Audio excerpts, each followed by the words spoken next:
Tonico, então vamos lá, fala pra gente como é que tá sendo aí esse processo de desenvolvimento aí do podcast e como é que tem sido a evolução desde o princípio até agora. Cara, vou te falar, tá sendo bem excitante, tá sendo uma parada bem legal, tô gostando muito de fazer isso, é uma experiência muito nova, é tudo muito novo pra mim, preciso da ajuda de muita gente me ajudando, desde o telefone para gravar a podcast até a parte da edição, a parte dos convidados dele vir aí participar, falar sobre os tópicos e tudo mais. Mas está sendo uma experiência incrível, está sendo bem legal, estou gostando muito, bem animante. Eu acho que a parte que dá uma satisfação assim, é ver o feedback da galera, né? Sim, ver que a galera chega, elogia, fala que gosta, acompanha o conteúdo, né? Eu acho que é uma coisa que dá uma animada mesmo, assim, verdade. Te dá um combustível para continuar fazendo conteúdo. Porque eu sei que não é fácil.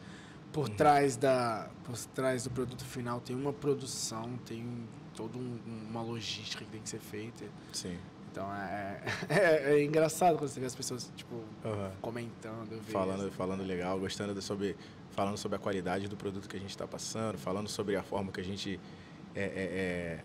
passa, né, a mensagem. Eu acho muito legal. E eles não fazem ideia do quanto trabalho isso tem, tipo, desde trazer o Leonidas aqui com a gente para arrumar o boneco, para montar o cenário, chegar aqui, poder ficar à vontade, falar, conversar, brincar. É algo que é muito gratificante e ao mesmo tempo bem desafiador, sabe?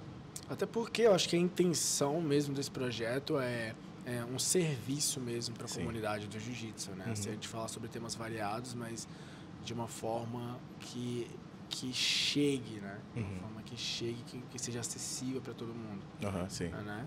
Eu acho que é interessante também para a gente produzir um conteúdo e a gente escutar a história de pessoas interessantes que praticam a mesma coisa que a gente, né? Que tem uma visão um pouco parecida. Assim. Verdade, sim. Fala um pouquinho aí de você quando você começou com relação à estrutura, com relação a recursos para poder treinar, para poder competir, o que você passou para conseguir chegar tipo, numa faixa preta, para conseguir sair do país, fazer isso a sua profissão, usar isso como um recurso para se comunicar com as pessoas, né? Abrir portas e criar esse tipo de relacionamento com vários tipos de pessoas. Cara, o que é interessante é que a gente nunca sabe muito bem onde a gente vai chegar, mas você sempre cria uma expectativa de que algo bom vai acontecer. Então, essa era sempre a minha motivação de continuar ali no dia a dia. No início, cara, era engraçado porque ia muito contra a estatística do lugar que eu vim, certo? Eu vim de uma comunidade carente, era realmente muito difícil participar de qualquer atividade porque a gente não tinha acesso. Então, tudo era pago, tudo era nos clubes, tudo era difícil, você precisava de um carro, precisava pegar um ônibus, então assim, era bem complicado tudo isso no começo. Mas aí, por um motivo engraçado, eu comecei a fazer jiu-jitsu, eu era bem gordinho, assim, bem gordinho, cansado pra caralho, fazia nada, só ficava vendo televisão, comendo biscoito, desenhando, tipo, era engraçado. Só que aí minha mãe me levou no médico, né, para saber o que eu podia fazer, como estava a minha saúde e tudo mais, e eles descobriram que eu tinha problema respiratório. Aí falou, cara, você precisa fazer uma atividade física, você não pode subir uma escada que você passa mal e tudo mais. E aí coincidiu de meu pai ser faixa preta de jiu-jitsu e de kickbox também. Porém, eu não queria treinar. Aí eu falei assim, pô, o que eu posso fazer? Aí me levaram no treino e tal. Aí eu descobri que lá tinha comida depois do treino. Tinha o lanche. Tinha a motivação. Tinha aquela motivação depois do treino. Aí eu falei, é esse lugar que eu quero estar. Qual era a minha estratégia como criança? Vou falar que eu tô cansado, vou falar que não dá para treinar, que no final, se eu tiver de boa, eu faço um rolinho ali e saio daqui com o meu lanche. Não era nada demais, mas era o que me fazia feliz. Eu queria estar ali por conta disso. Porém, eu tive uns desafios durante um treino que eu percebi que isso falou muito sobre a minha personalidade, sabe? Quando eu encontrava uma dificuldade, eu queria provar para mim mesmo que era possível eu passar por aquilo, sabe? E o primeiro desafio que eu tive foi quando eu já estava treinando um tempo, vamos dizer assim, 2 meses, 3 meses. Chegou um garoto no treino mais ou menos do meu tamanho, do meu peso. E meu professor falou, você precisa raspar ele. Raspar, para quem não é do jiu-jitsu, é quando você inverte, você está embaixo e vai para cima. Falei, tá bom. E eu já sabia a posição. Tentei, não consegui. O que aconteceu? Me puniram. Falou, você vai ter que fazer 10 flexões. Só que eles sabiam que eu não conseguia fazer 10 flexões. Só que eles queriam saber qual era o tamanho da minha vontade, o quanto eu queria aquilo. E eu acredito que aquele dia, na faixa branca, com 8, 9 anos de idade, foi o dia que eu decidi que isso ia ser minha vida. eu chorei, eu tremi, eu caí, eu fiquei lá até o final, não consegui fazer, mas depois daquele dia tudo mudou, sabe? Comecei a treinar muito, comecei a não reclamar do treino, comecei a não mentir dizendo que eu estava passando mal, que eu estava cansado, só para pegar o lanche no final, e o jiu-jitsu em si virou um desafio para mim. Aí eu falei, porra, é isso aqui que eu quero para minha vida. E aí o tempo foi passando, eu fui crescendo, tinha as responsabilidades em casa, tinha responsabilidade na escola, só que eu sempre vivia a minha vida ao redor disso, sempre, sempre. Tudo que eu fazia, todas as minhas atividades eram voltadas para o jiu-jitsu. Até que quando eu virei adolescente, eu até levava esporro da minha mãe, porque eu faltava aula para poder treinar jiu-jitsu. Porque na minha cabeça eu falo assim, porra, tem uma porrada de bandido aqui fazendo merda, fazendo isso, fazendo aquilo, eu tô treinando. Então eu tô fazendo a coisa certa. Hoje em dia, porra, eu entendo que não. Tem tempo para tudo. Deveria o tempo de estar na escola, o tempo de estar com a família, o tempo de estar treinando. Mas naquele momento ali, o que eu queria? Eu queria treinar, era tudo que eu queria. Aí, porra, o tempo foi passando. Pensei, o que eu posso fazer da minha vida? O que eu posso fazer para poder dar um retorno para minha casa? O que eu posso fazer para dar uma visão de futuro para isso que eu faço? Comecei a me inscrever em bastante competições, comecei a me esforçar mais. Eu olhava meus amigos ao redor e via o que eles faziam e dizia, eu preciso fazer mais para que eu tenha mais, para que eu possa oferecer mais. Então eu treinava, tinha um treino que era todos os dias à tarde. Aí eu falei, pô, o que eu posso fazer? Comecei para academia, comecei a treinar em outros treinos à noite. Então, assim, eu fazia um treino de musculação, um treino de jiu-jitsu à tarde, fazia outro treino de jiu-jitsu à noite. Aí, quando eu tinha tempo com alguns outros amigos, eu perguntava se eles podiam treinar comigo e eu repetia o mesmo treino que eu já tinha feito entre um treino e outro. Então, eu falava assim, eu acredito que eu me esforçando mais pelo trabalho em si, eu vou criar um merecimento maior, uma autoconfiança maior e também vou conseguir ter melhores resultados. O que foi legal a partir daí foi que eu consegui uns patrocinadores, que assim, não resolve sua vida, mas te mantém vivo no esporte, sabe? As competições, passagem para treinar, passagem para viajar, comida, tudo isso, suplementação, roupa, eu tinha os patrocinadores para isso, que eu consegui tudo através do meu próprio esforço. No início, antes de eu conseguir, cara, te digo aqui inúmeras coisas que eu fiz para poder lutar. Vender latinha em ferro velho, porra, carregar água, fazer entrega de comida, entrega de documento, tudo que você possa imaginar. Já trabalhei lavando peça de caminhão com gasolina, já trabalhei em loja de bicicleta. Então, assim, foram muitas coisas que eu estava disposto a fazer pelo meu objetivo, sabe? Depois daquelas 10 flexões, quando criancinha, foi o dia que eu decidi, falei, é isso que eu quero. E isso foi mais ou menos a fase inicial ali, né, de quando começa aquela responsabilidade, porra, vou servir o quartel, não vou servir o quartel, vou sair do ensino médio, o que eu vou fazer, vou continuar treinando, procurar uma faculdade, preciso ajudar em casa, e aí foi um momento difícil, de muitas decisões, e nessa fase foi o que me fez pensar, eu acredito que se eu ter um destaque grande, eu vou conseguir ajudar minha família através do que eu faço. Então, eu junto duas coisas importantes. O meu amor pelo esporte, a minha vontade de estar participando do esporte e a responsabilidade com a família que eu amo, que é quem me dá a minha base. Certo? Então, foi mais ou menos aí que eu comecei. E curioso, né? Porque eu passei por uma situação bem parecida quando era adolescente, assim. Uhum. E acaba que você tem uma visão de alguma coisa que você não sabe o que é. Verdade. Uma coisa que você acredita, mas você não entende. Uhum. Porque as pessoas vão te questionar, as pessoas ao seu redor. Porque esse é um caminho fora do padrão. Uhum. Assim, você estuda, você faz uma faculdade, você trabalha, você cria uma família, tem um trabalho de 8 a 6, você vai para casa, você assiste a novela da Globo, Uhum. no outro dia é a mesma coisa, Exato. até o dia que você morre. Exato. Então, quando você sai um pouco dessa curva padrão da sociedade, vem esse questionamento, vem aquela dúvida, e quando a gente acaba dando sequência nisso, você acredita, você consegue sair daquele ambiente, você consegue alcançar as coisas que você vem almejando, aí vem o trabalho, vem aquela crítica construtiva. Na verdade, vem até vira o oposto, né? Fala assim, nossa, eu sempre acreditei em você. Uhum. É clichê. Sempre achei que ia dar certo. Uhum. É clichê a galera falar isso, mas, cara, se você não tem essa visão de que o que você faz vai dar certo, uhum. a coisa não vai sair do lugar, porque mentalizar realmente é uma coisa que faz acontecer, às vezes, assim, né? Às vezes quem acredita mais, se você acredita nas coisas... Vai acontecer, é verdade. Vou te contar até uma história engraçada. Eu tinha um padrasto quando eu era moleque, que quando eu decidi a primeira vez que eu queria vir para o IAI, foi uma coisa muito engraçada. Eu estava sentado com uma amiga minha, Jéssica, no final de 2015. Aí eu falei para ela, estava um pouco chateado, falei, cara, todos os anos assim eu vou acompanhando o pessoal, vai para Abu Dhabi, luta, faz isso, faz aquilo, e eu tô sempre aqui assistindo e eu não consigo ver nenhuma diferença de mim para eles. Porque ninguém que tá lá tem dinheiro para poder bancar, os caras vai no sufoco, faz rifa, junta dinheiro, pede aqui, pede ali, luta campeonato, vale dinheiro e vai. Por que eu também não estou fazendo isso? E eu decidi naquela hora que eu iria para Abu Dhabi. Eu falei, então vou fazer tudo que é possível para ir lá. Comecei a pedir ajuda daqui, pedir ajuda dali, trabalhar daqui, faz bico, luta, competição que vale dinheiro, tudo que eu podia fazer eu fiz. E eu tinha um padrasto que eu falei com ele assim, falei, cara, eu preciso de ajuda, você pode me ajudar?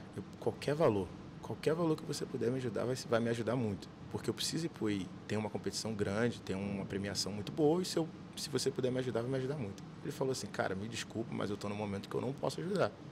Eu não fiquei chateado, não achei que ele não fez porque ele não quis, nada disso. Eu acreditei que foi o quê? Ele está no momento que ele não pode. Se tiver outra pessoa que puder, ela vai fazer, porque eu acredito no que eu estou fazendo.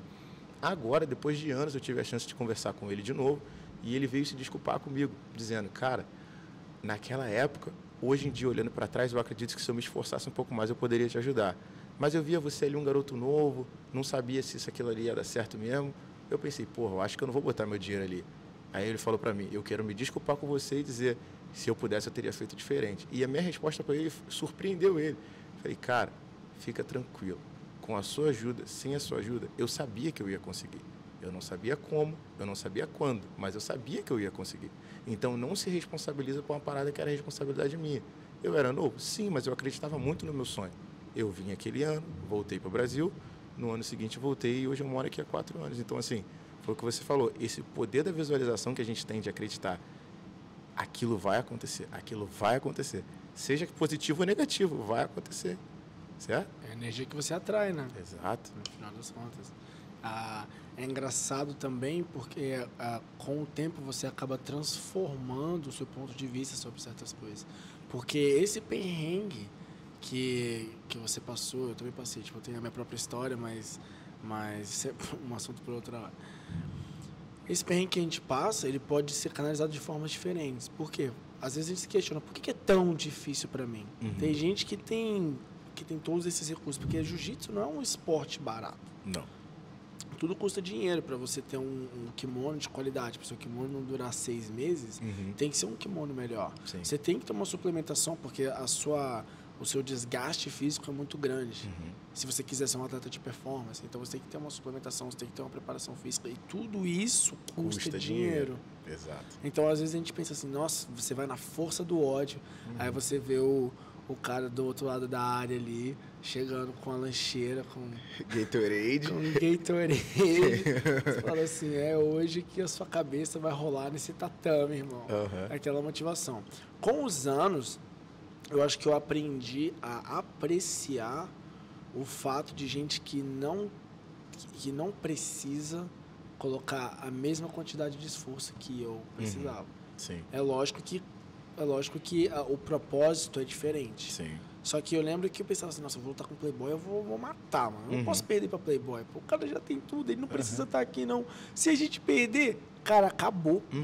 É que acabou. Isso aqui não é só, isso aqui é a minha vida que tá aqui. Sim. Pra ele, é só uma das atividades dele. Sim. Ele vai voltar pra casa, vai tomar um Nescau dele com sanduíche de peito de peru. E, tipo assim, se eu não fizer isso aqui acontecer, eu não vou ser valorizado pelo trabalho que eu tô colocando. Porque, assim, existem vários fatores que levam a coisa a acontecer, mas o jiu-jitsu é um esporte que a nossa comunidade só respeita quem é duro. Sim. E não é todo mundo... É ingrato. Porque o nosso esporte ele só respeita quem é duro, mas a gente tem que apreciar também quem pratica. Tem espaço para todo mundo. Tem espaço para todo mundo. Eu, com o tempo, eu comecei a olhar com outros olhos, assim, depois que eu vim morar fora do Brasil e tal, e eu acabei entendendo que tem gente que ama o esporte da mesma forma. Sim. Graças a Deus, bom para eles que eles têm os recursos, eles podem investir. Porque eles poderiam estar fazendo qualquer outra coisa, mas essas pessoas... escolheram participar da mesma atividade. E quanto mais gente, mais paridade a gente vai ter, o esporte vai evoluir. Sim. Então a gente precisa dessas pessoas também. Assim, qual era a situação que você passava quando você era era moleque, adolescente, passava esses perrengues para competir. Como é que você lidava com essa falta de recursos? Era difícil, cara. Era bem difícil. Mentalmente, eu sempre me perguntava, por quê? Por que é assim? Por que tem que ser tão difícil? Por que tem que passar por tantas dificuldades?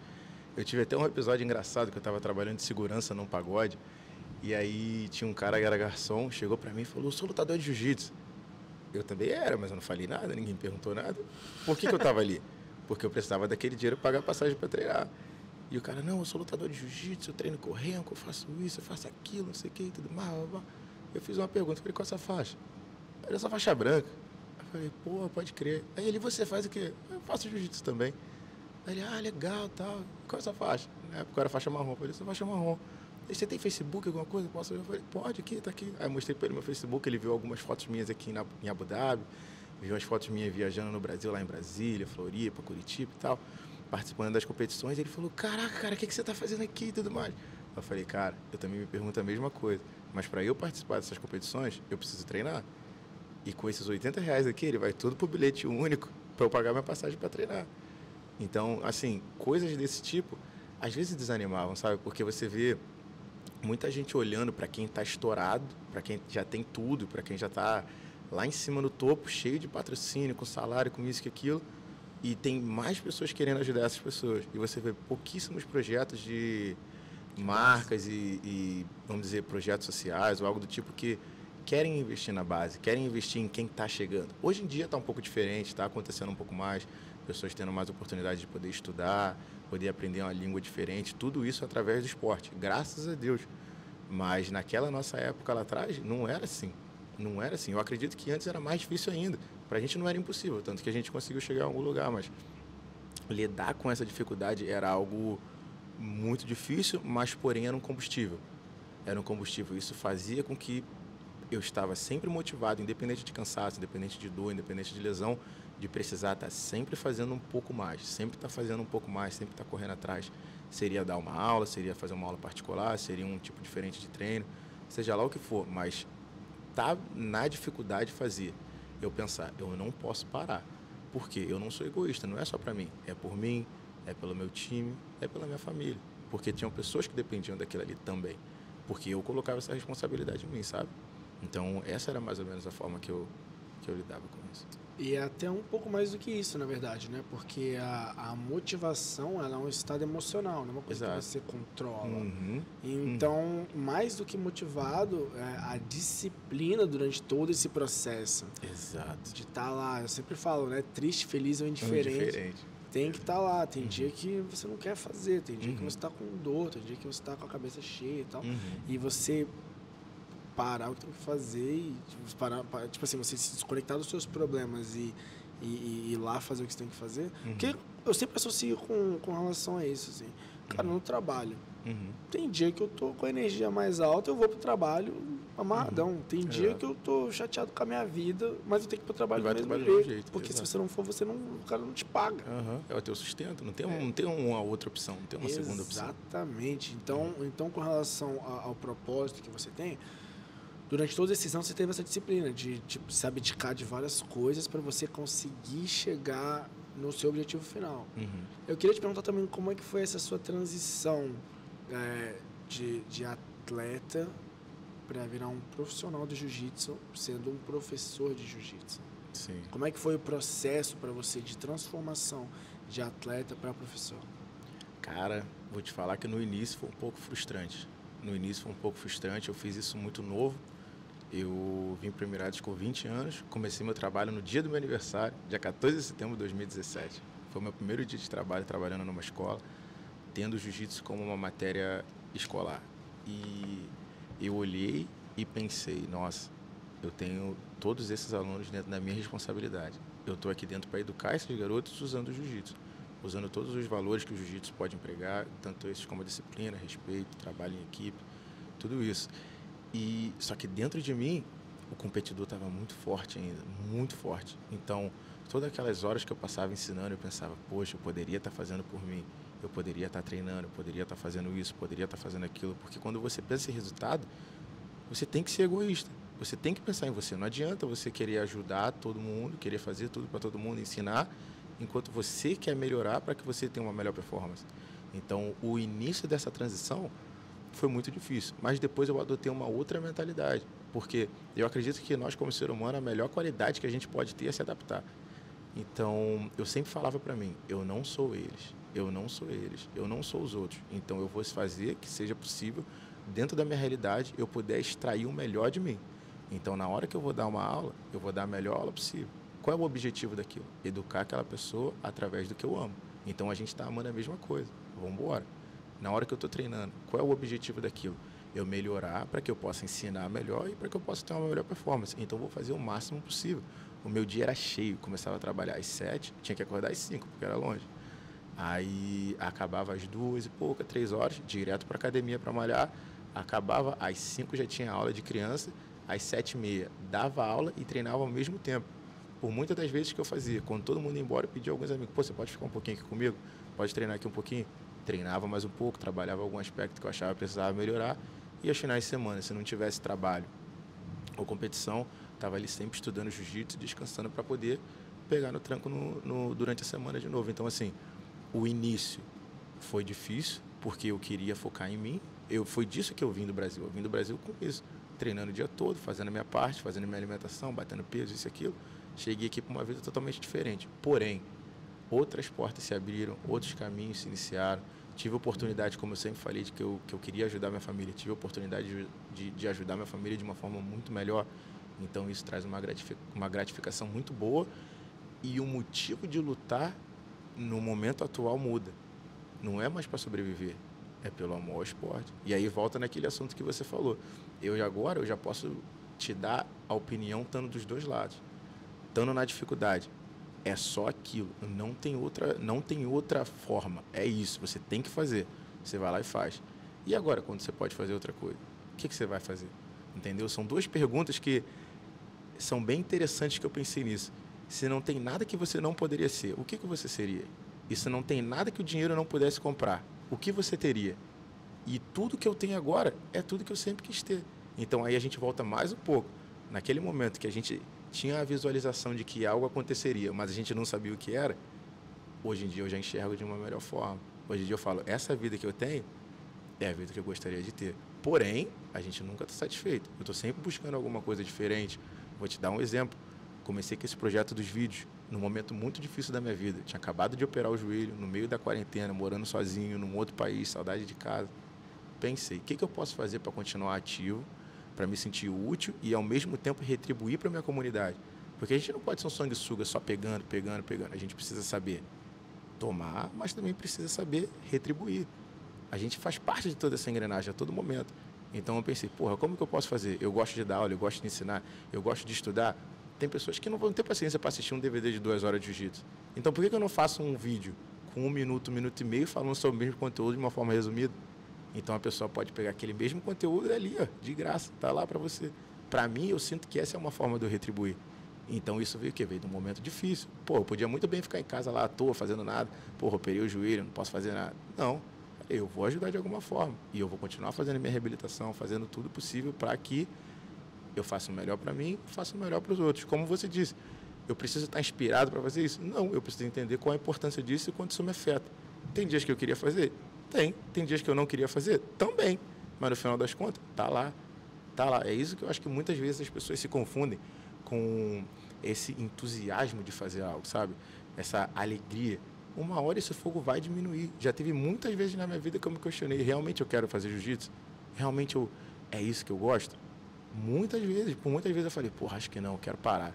Mas depois eu parei, pensei e falei, na hora que eu estava mais feliz, no momento que isso me fez melhor, eu queria mais disso.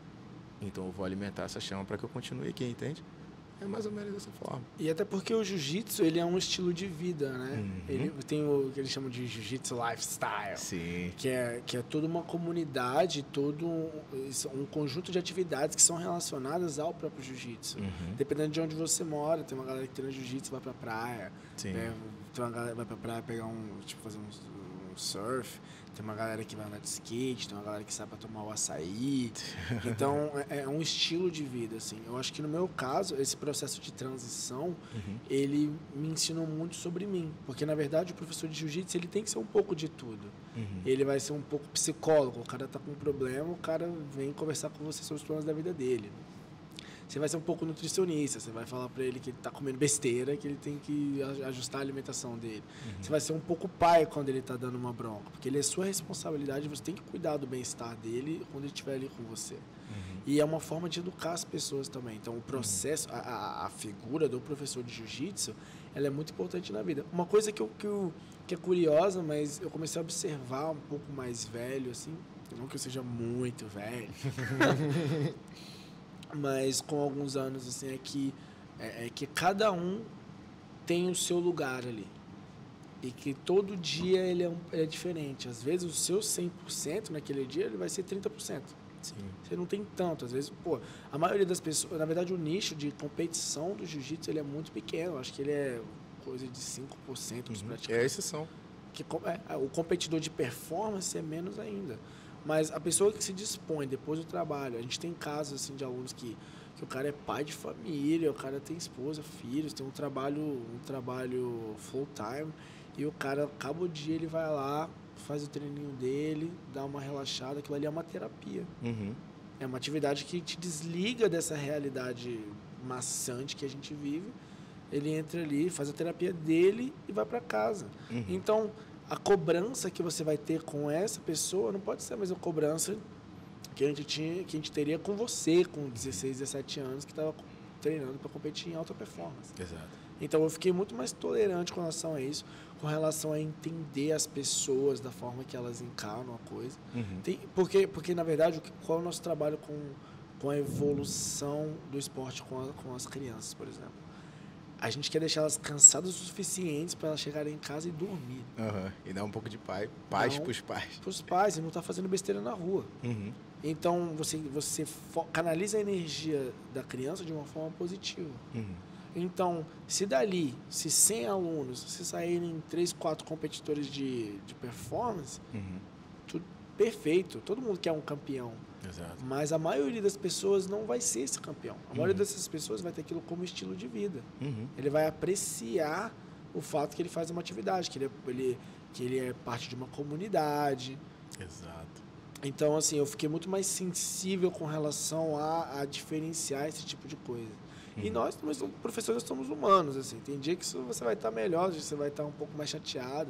Tem dia que você vai estar sem paciência, tem dia que você vai chegar e vai ser o paizão. Mas esse processo, para mim, por exemplo, foi muito importante. Assim. Eu também sofri muito com isso, porque eu acho que eu tinha muito competidor em mim.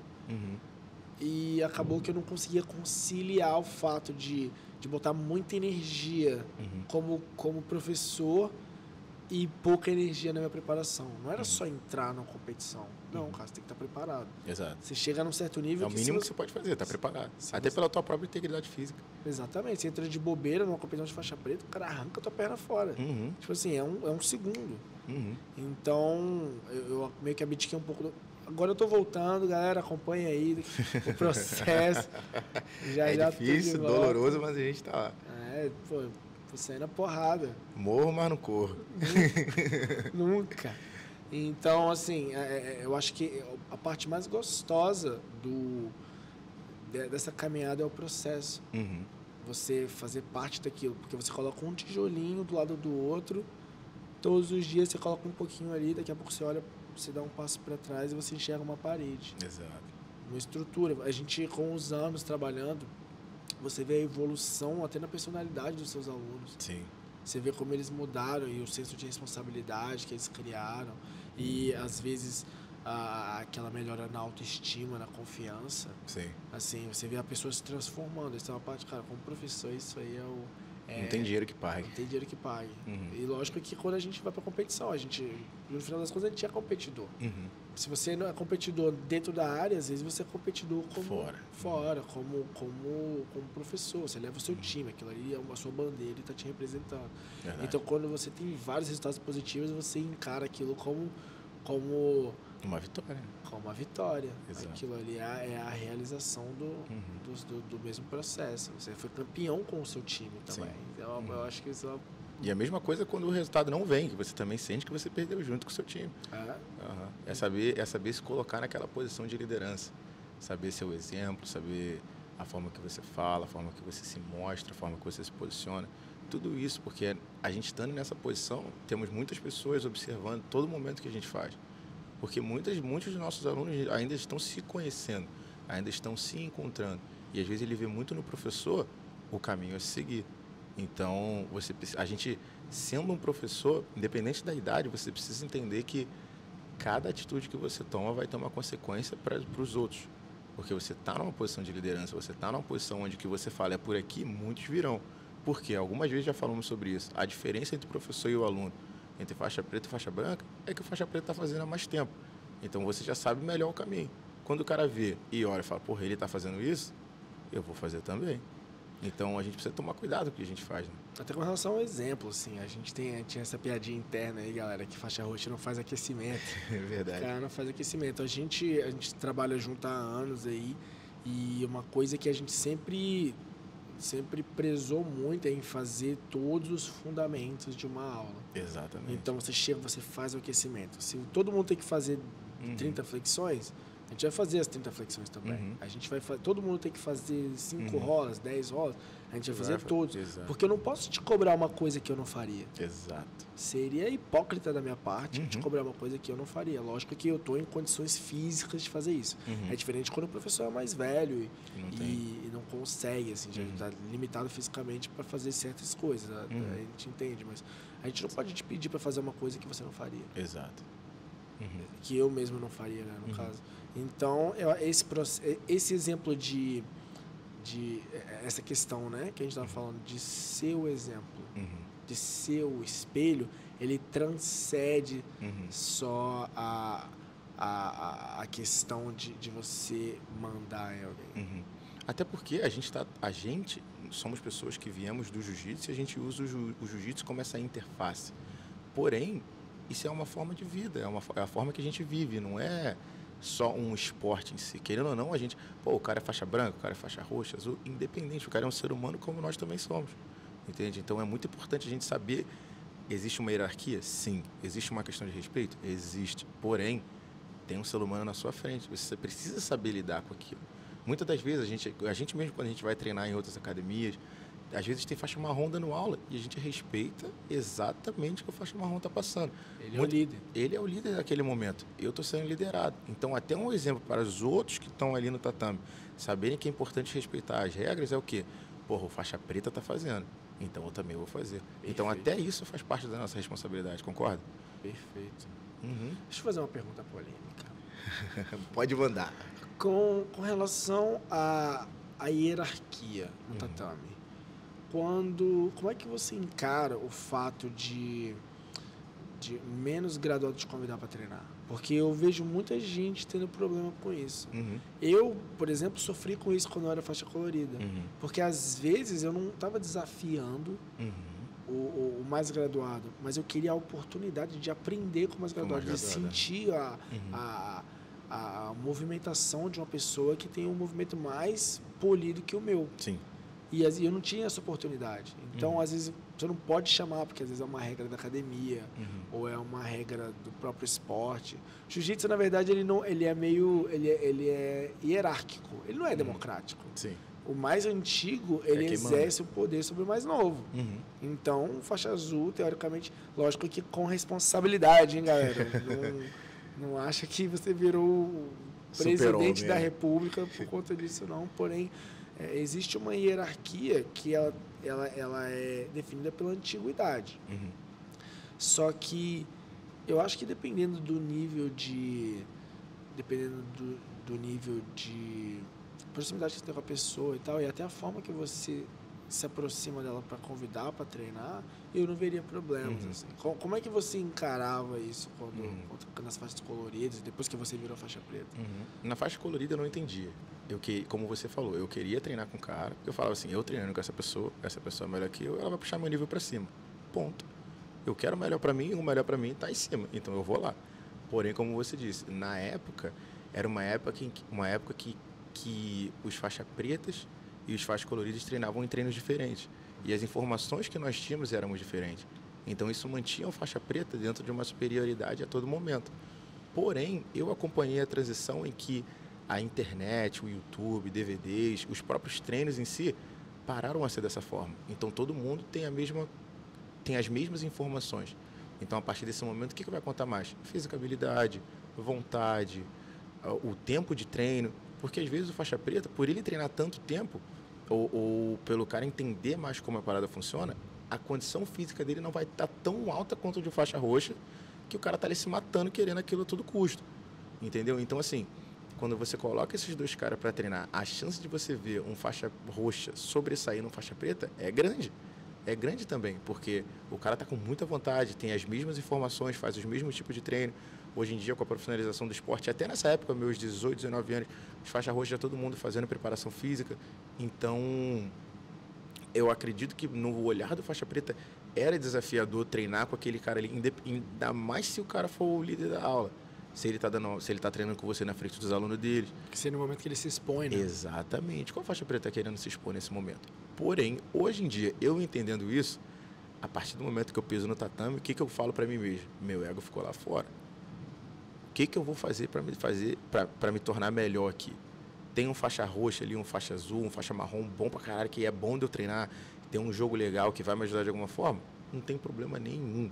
O cara quer me chamar, eu vou treinar. Porém, a gente sabe das intenções. Sempre tem aquele que te olha de um jeito diferente, que você sabe que o cara está querendo ver qual é. Você sabe que o cara está querendo te testar. Confere. E aí a porrada é famoso confere. Famoso confere. E aí que a gente vai lá e faz o confere. Ganhou, perdeu. E você não pode se importar com o que as pessoas estão falando, senão você vai ficar louco. Porque imagina se o cara te acelera e você perde. Imagina. Porque, por exemplo, tem muitos faixas roxas, ainda mais o World Pro, Grande Slam, vem uma galera aqui de todos os lugares do mundo, para participar das competições. Então a gente precisa treinar com esses caras também. E por muitas das vezes os caras estão treinando mais que a gente. Por quê? Tá mais no tempo de competição. Exato. Tempo de posição. O cara tá fazendo aquilo muito drill.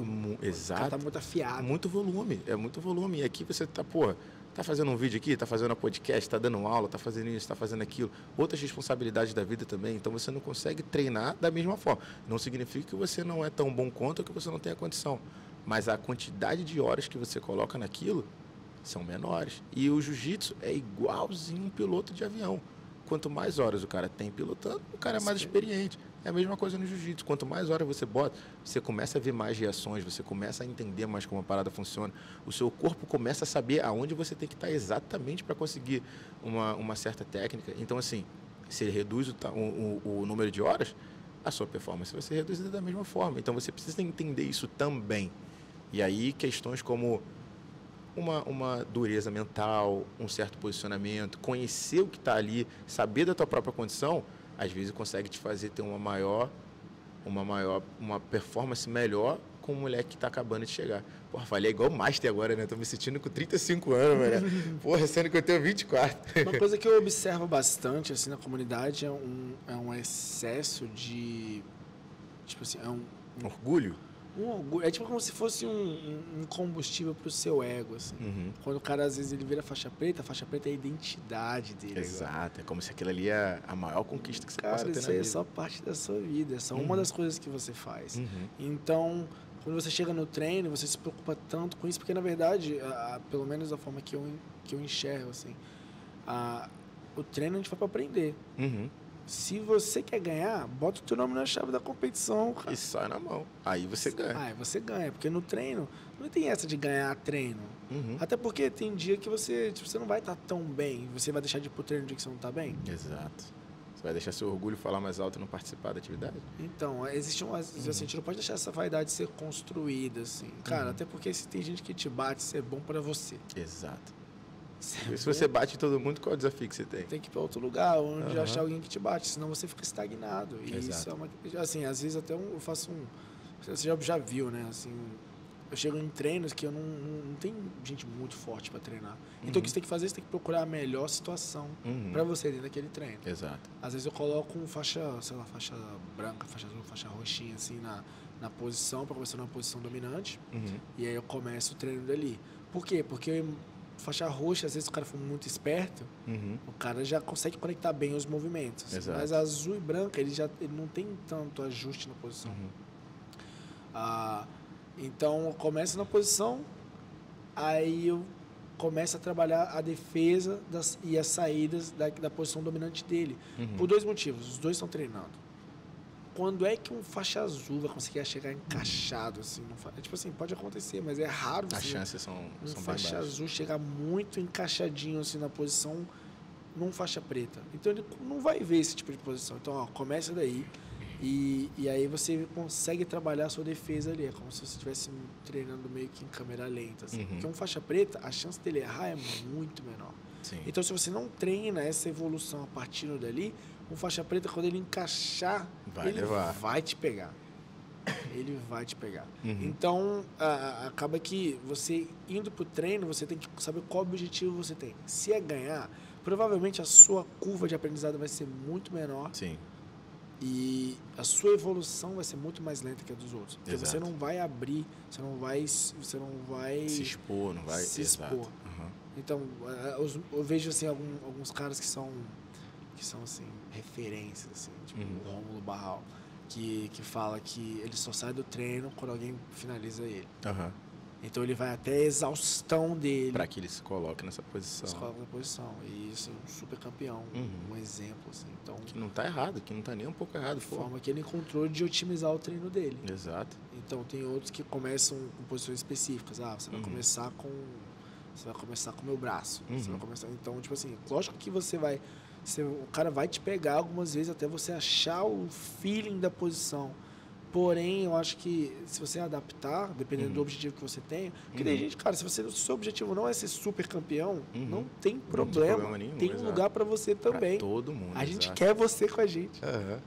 Porque você faz parte... Você ajuda. De repente, você ajuda outras pessoas. A gente tem um aluno no clube...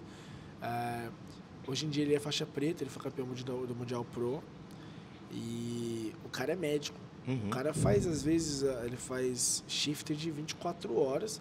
Vai direto pro treino. Vai direto pro treino. Não só ir direto pro treino. Às vezes o cara saía do trabalho dele e vinha ajudar a gente com a aula das crianças, porque ele achava que a gente estava sobrecarregado. Então, na minha opinião, o cara é um super-herói. Ele, a gente precisa de pessoas assim. Salva as pessoas, ainda vem pro treino, ajuda com as crianças, ainda sai na porrada e ainda ia pra competição e ainda ganhava. Assim. É uma pessoa extraordinária. Máximo respeito e admiração. Se ele não quisesse competir, ele não teria nada de errado, mas é o foco que ele colocou para devolver para a comunidade. Exato. Então, o papo tá maneiro aí, a gente tem muita coisa para conversar ainda, mas... Espero que vocês tenham gostado aí, galera. Hoje a gente foi conhecer um pouco melhor aí o nosso amigo e visionário, estamos tentando, Antônio Vinícius. E, galera, não se esqueçam de seguir a página, se inscrever no canal, dar um like, deixe seu comentário. Ativar o sininho, não deixe de ativar o sininho. E até que se tivesse alguma coisa que vocês não gostaram, também nos fale. A gente está interessado em saber todos os aspectos. Positivo, negativo, crítica, sugestão, opinião, estamos abertos a tudo. Estamos abertos ao diálogo. A intenção desse projeto é exatamente isso, é abrir o diálogo. A gente quer abrir a conversa e todo mundo é bem-vindo aí. Tem muita gente interessante com muitas histórias legais para contar aí. Sim. E nessa jornada a gente vai aprender muita coisa, que é o melhor de tudo. Vamos aprender e educar. Então, galera, obrigadão aí pela atenção. Talk and roll. Tamo na área, mais um episódio. Abraço, galera. Os. Só.